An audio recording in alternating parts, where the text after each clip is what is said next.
नमस्कार मित्रों, मेरे स्पिरिचुअल कनेक्ट पर आप सभी लोगों का हार्दिक अभिनंदन है। मित्रों, आज मैं आप लोगों को नारद भक्ति सूत्र में सूत्र नंबर 58 के बारे में बताने वाले हूँ, तो उसको ध्यान से सुनिए। और यदि मेरे स्पिरिचुअल कनेक्ट को सब्सक्राइब ना किया हो तो सब्सक्राइब भी कर लीजिए मित्रों, और ज़्यादा से ज़्यादा लोगों को शेयर भी कीजिए।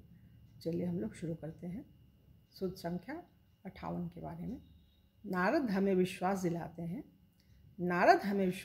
दिलाते हैं कि हर व्यक्ति भक्ति योग के अभ्यास द्वारा शीघ्र प्रगति कर सकता है, क्योंकि यह सरलतम मार्ग है।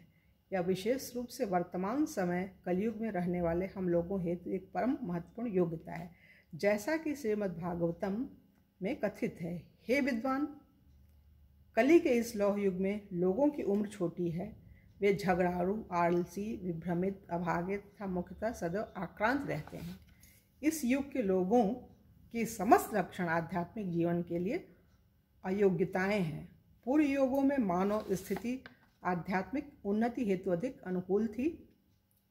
सत्य युग में प्रायः सब लोग सत्वगुणी थे एवं समाज शांतिपूर्ण तथा धार्मिक था।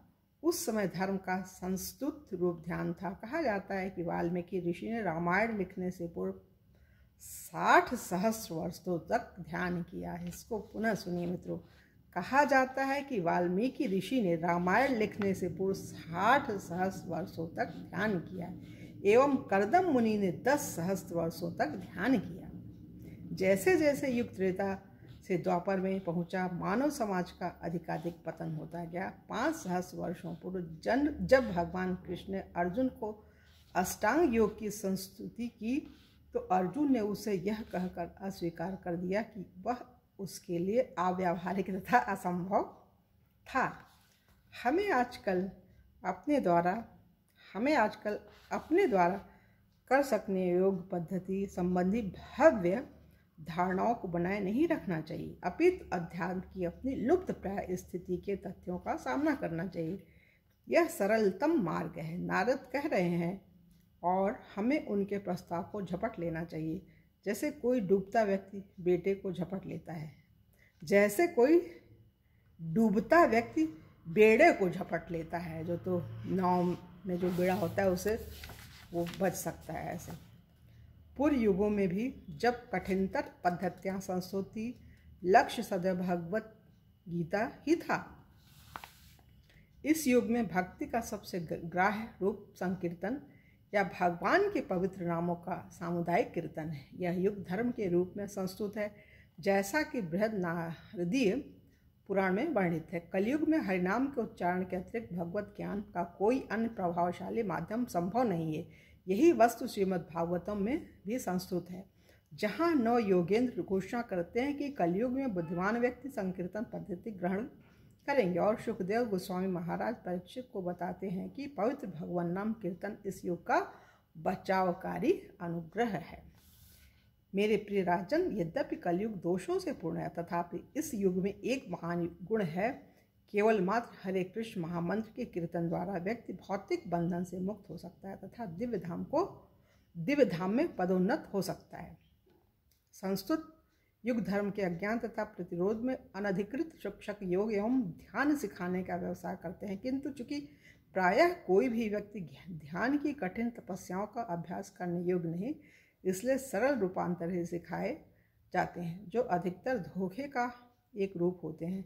यदि कोई व्यक्ति गंभीरतापूर्वक कर्म योग, ज्ञान योग या अष्टांग योग का मार्ग अपनाए भी, तो उसे अनेक कठिनाइयों का सामना करना पड़ेगा। उदाहरण के लिए, ज्ञानी ज्ञान के लिए ही ज्ञान का संग्रह करने में अधिक आसक्त होकर परम पूर्ण सत्य तत्व में समा जाने का प्रयास कर सकता है। कर्मयोगी बहुधा अपनी क्रियाओं को भगवान के अर्पण करना भूल जाता है एवं इसके स्थान पर अपने कर्म के फलों या यश के प्रति आसक्त हो जाता है। अष्टांग योगी यदि वह इस पद्धति में किंचित प्रगति कर भी पाए, तो अपने पास आने वाले सिद्धियों द्वारा वह पथभ्रष्ट हो सकता है। किंतु भक्ति अपने स्वभाव से ही व्यक्ति की इंद्रियों, क्रियाओं तथा कामनाओं की शुद्धि करती है। इसके अतिरिक्त व्यक्ति को कर्म से ज्ञान, ज्ञान से भक्ति की योग सीढ़ी के प्रत्येक पग में कष्टपूर्ण मंद गति गमन करने की आवश्यकता नहीं।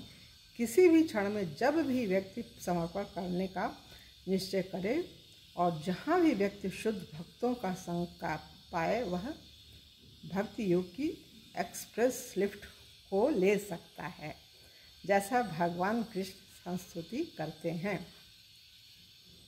भौतिक प्रकृति के 3 गुणों से युक्त यह मेरी दैवी शक्ति पार करने में कठिन है, किंतु मेरे प्रति शरणागत जीव इसे सरलता से पार कर सकते हैं। तो मित्र, यहाँ पे ये सूत्र पूरा हो रहा है 58 नंबर का, और कल की वीडियो में आपसे पुनः मिलेंगे, 59 नंबर के सूत्र पर चर्चा करेंगे मित्रों। तब तक के लिए जय हिंद, जय भारत। ओम शांति, ओम शांति, ओम शांति।